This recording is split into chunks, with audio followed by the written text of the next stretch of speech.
Hallelujah,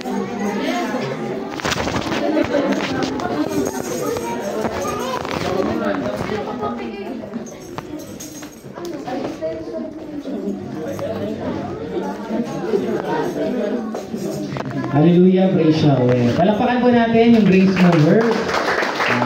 Sino hindi nagiging masaya kung ganyan yung mga kasama mo kasig-kasig? Hallelujah!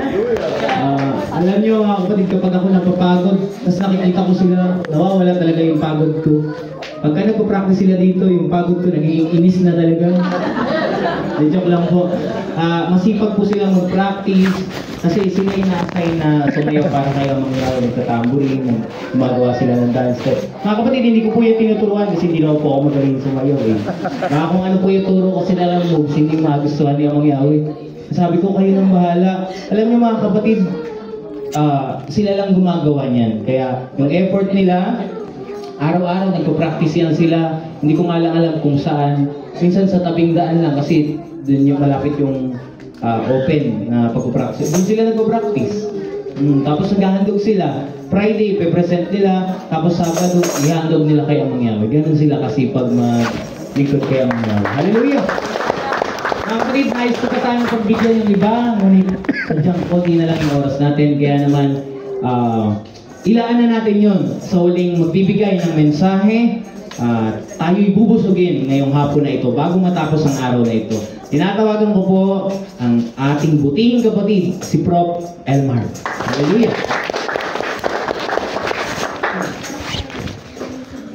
Yael.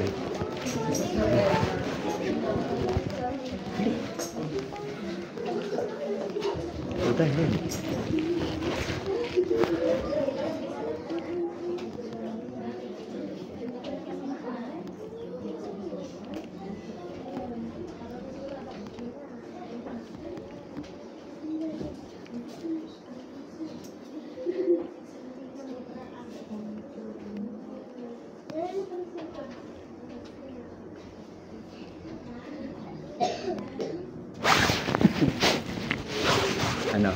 Ikaw muna. Pabati ka muna. Happy Shabbat!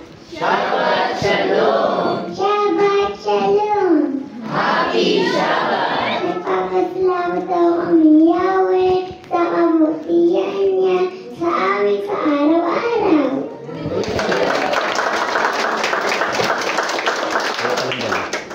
Okay, so muli binabati kong lahat ng Happy Shabbat! Shabbat Shalom! Shabbat Shalom! Happy Shabbat! Pasensya na, hindi lang po kayo magpe-perform. Yung akin pong boss. Alam nyo kasi may mga naririnig po akong mga speakers and not only in Tondo and Loseco, even in Taguig, here in Cavite.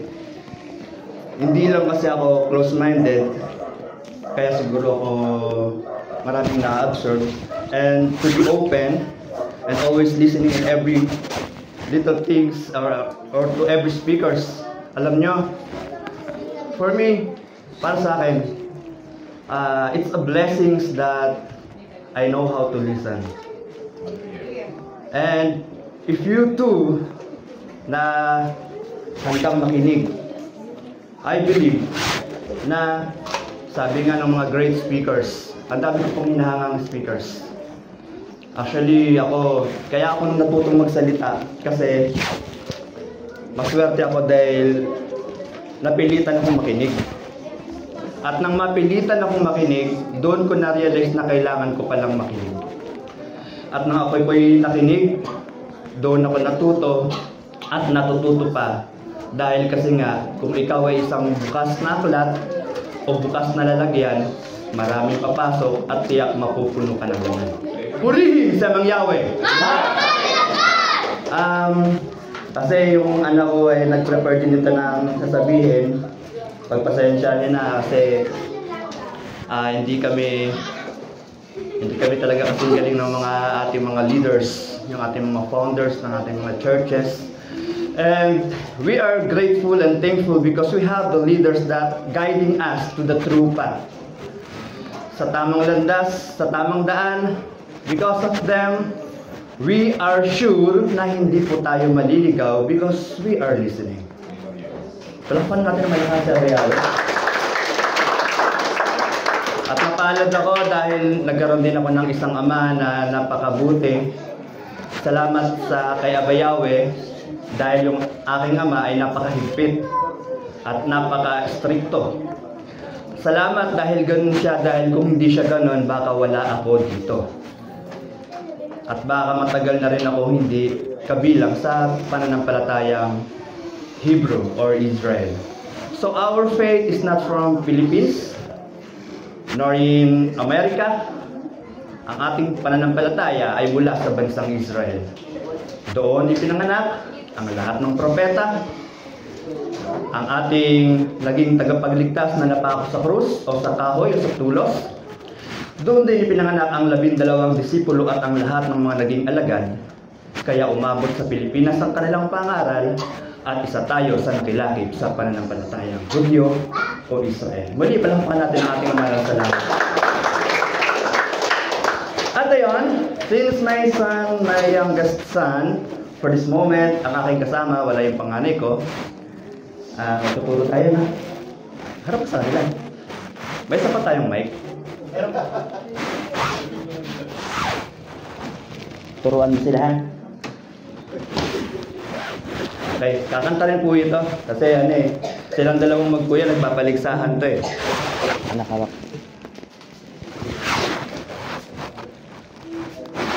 O, sige. Maribas na. Maribas tayo. Sige na. Di ba kaya katasin? Ako, tara. Muna ka na? Ako muna? Ako muna? O, hawak na sa mic. Hello, hawak na. Nako.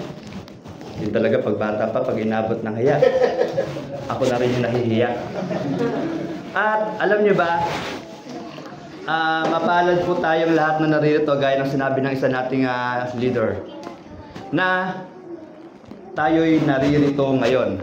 Dahil hindi lahat ng individual ay nagkakaroon ng opportunity na mapabilang at makasama sa mga ganitong klase ng pagdiriwang. At kung ating napanood kanina ang isang short video na prepare ng ating kapatid dito sa Cavite, alam niyo pa nakaka-relate at alam mo mapapaluha ka din pagka naaalala mo yung mga throwback natin sa buhay, yung mga nakaraan. Sabi ko, alam niyo, salamat kasi nandito pa tayo, ano? Kasi iniisip-isip ko, isa na rin ako sa wala dito dapat eh. And I am really blessed because my father, our leader, one of the leaders of truth, ay tinaniman po tayo ng salita ni Abayawe. And naniniwala ko na yung salita ni Abayawe kapag naihasik sa'yo, hindi mo yan malilimutan. Marahil baka tinatanggihan mo lang sundin at paniwalaan. But because of the truth na nasa iyo, na matagal mo ng taglay, dahil sa kanilang gabay, kaya po tayo naririto, nakikipaglaban, nananatiling naninindigan na ipaglaban ang katotohanan dahil sa pag-ibig natin kay Yeshua, kay Amang Yahweh na unang umibig sa atin. Kaya po tayo kahit nahihirapan, kahit sabi nga sugatan ang kalooban, at tila wari di na kaya, pero nananatili po tayong nagtitiis at nagsisikap na ipaglaban, panindigan yung katotohanan na sinabi ni Yeshua na kung ikaw at ako ay magtitiis hanggang sa wakas, Matthew 24:13, ang siyang maliligtas. So if we want to be saved, abay huwag kang iyakin. Iyaking susuko.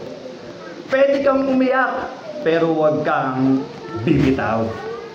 Dapat, katulad ng kasabihan ng mga sundalo at ng mga pulis, o ng mga militar, habang nasasaktan,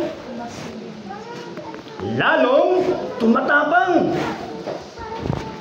Hindi yung habang nasasaktan magtatampo ka na, ayoko na kasi sinasaktan ako. Ang anak ni Abayawe, katulad ng 12 disciples, nang sila'y nilatigo, sila'y nagpasalamat pa sa halip na magtampo. Abayawe, nagsisikap na nga kami maging tapat, pinalatigo mo pa kami, ayoko na, quit na ako. Pero instead na sila ay sumuko, magtampo, magdamdam, sila pa'y nagalak at nagpuri kay Amang Yahweh sapagkat isa sila sa nakabahagi sa pagdadalamhati at paghihirap ni Yeshua Messiah. Purihin sa Amang Yahweh. Tanungin ko lang yung aking leader sa likod. Yael. Anak. Ayun. Siguro, ganun talaga. Sabi sa Proverbs 22:6, di ba? Train up a child in the way he should go. Huwag po tayong magsawang turuan o sanayin ang ating mga anak. Dahil sa pagsasanay natin sa mga bata, alam nyo, parang sarili mo rin yung tinuturuan mo. Tinuturuan mo rin ang sarili mo kung paanong manatili sa pagtatapat at sa pagsisikap na maging wagas at ganap tunay na anak ng ating Amang Yahweh. Alam nyo, tabi ko muna siguro ng isa.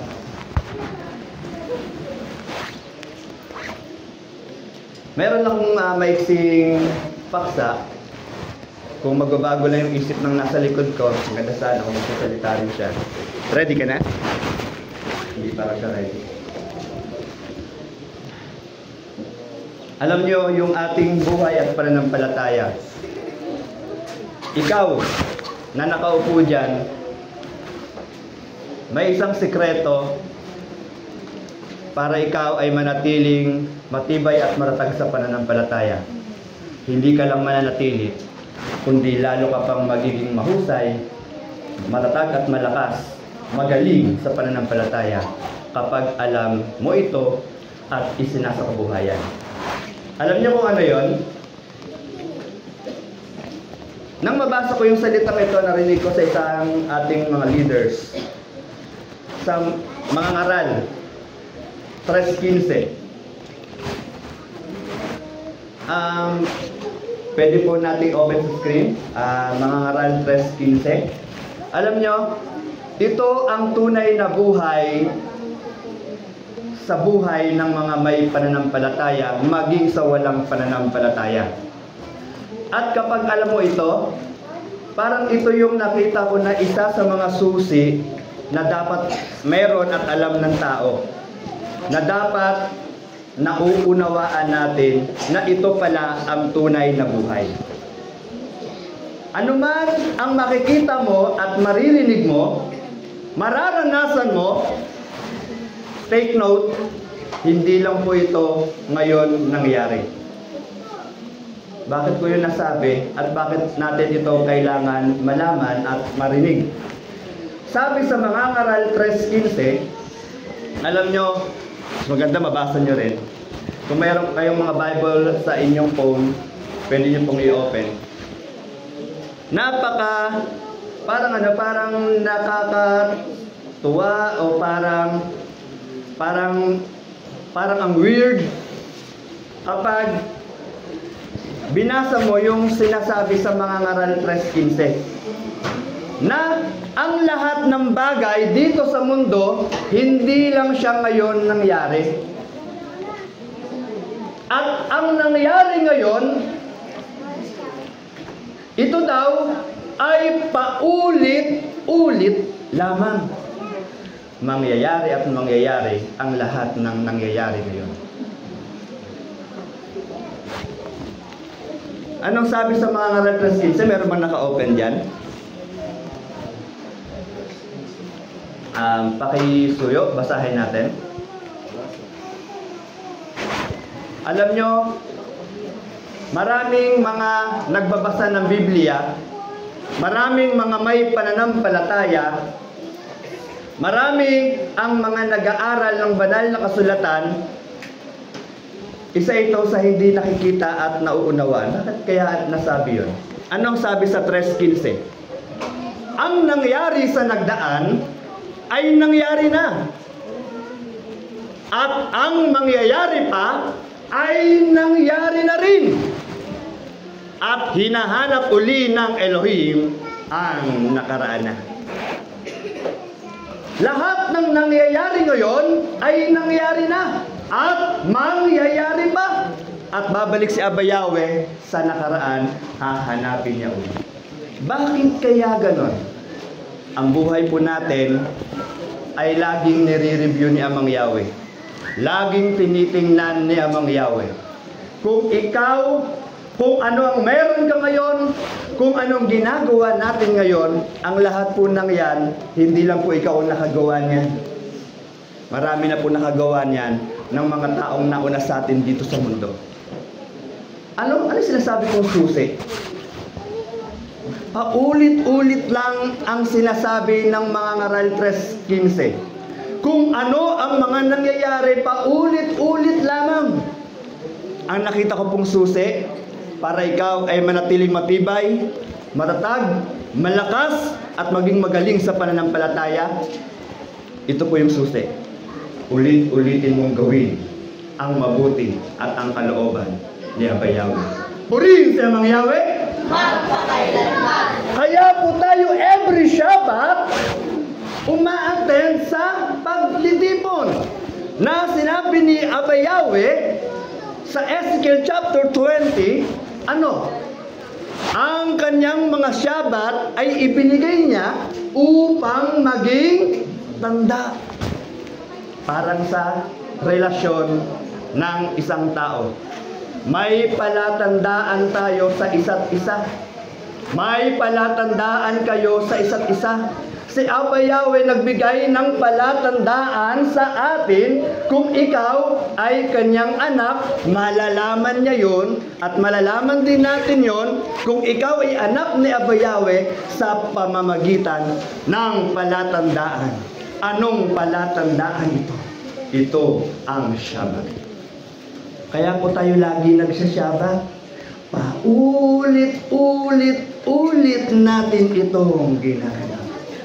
Paulit-ulit natin itong inaabangan, pinaghahandaan, at pinagsusumikapan na magampanan ang ating katungkulan bilang isang tao sa paningin ni Abba Yahweh. Yun yung susi. Kapag lagi mong ginagawa ang isang bagay, ito po ay nagiging isang parang natural na lamang. Kaya nga po, ang sabi sa Lucas 4:16, at siya'y napasa Nazaret. Sino? Si Yeshua. Anong sabi ni Yeshua? Nang siya'y nabubuhay pa, kung ako'y inyong iniibig, ay tutuparin ninyo ang aking mga utos. John 4:15. Ano pang sinabi ni Yeshua? Unang Pedro 2:21, iniwanan niya tayo ng halimbawang ating susundan. Ano yung ugali ni Yeshua? Ano yung halimbawang kanyang iniwanan? Lucas 4:16, ugali ni Yeshua na tuwing sasapit ang araw ng Shabbat, siya po ay nagsasyabat, nagpupuri kay Abba Yahweh. Purihin si Amang Yahweh. Magpakailanman. Kaya sabi sa awit 113 verse 1 and 2, purihin ang pangalan ni Abba Yahweh mula ngayon at magpakailanman. Purihin si Abba Yahweh mula sa pagsikat ng araw hanggang sa paglubog. At ang ating ginagawang ito ay hindi po kontraktual. Ito po ay habang nabubuhay at hanggang doon sa kaharian ni Abba Yahweh. Ang pagpupuri sa pangalan ni Abba Yahweh mula sa pagsikat ng araw hanggang sa paglubog. Ang sabi ni Abba Yahweh, pupurihin natin ang kanyang pangalan. Kaya sinabi ni Elder Nilo kanina, ano sabi? Joel 2? Ang lahat ng tumatawag sa pangalan ni Abba Yahweh ay maliligtas. Palakpakan niyo sa bayag sa buhay niyo ng malakas sapagkat tumatawag ka kay Abba Yahweh. Kaya maawa po tayo sa mga hindi pa tumatawag kay Abba Yahweh. Ano sabi ni Yeshua? Ganito kayo mananalangin. Matthew 6:9. Ama naming sumasalangit ka. Paano po natin pupurihin at sasambahin ang Elohim? Sambahin ang Abba Yahweh. Yeshua Messiah instructed us. to worship His name. We can worship Him through calling His name. And we must, or we should, in the assembly. Kaya nasabi sa Hebreo 10:25, at huwag nating pababayaan ang ating pagkakatipon na gaya ng ugali ng iba. Every Shabbat, dapat po talaga. Kaya sister, brothers and sisters, we need to do our best. We need to do everything to have time for Abayawe. Bakit? Abayawas command, huwag daw natin pabayaan ang mga pagkakatipon. Kaya ibinigay ni Abayawe ang kanyang mga Shabbat. Bakit? Para ating purihin at sambahin ang kanyang pangalan sa araw na tayo ay magsasyabat o pupuri kay Amang Yahweh. Kailangan natin yung gawin dahil ang pagtawag sa pangalan ni Amang Yahweh ay isang paraan tungo sa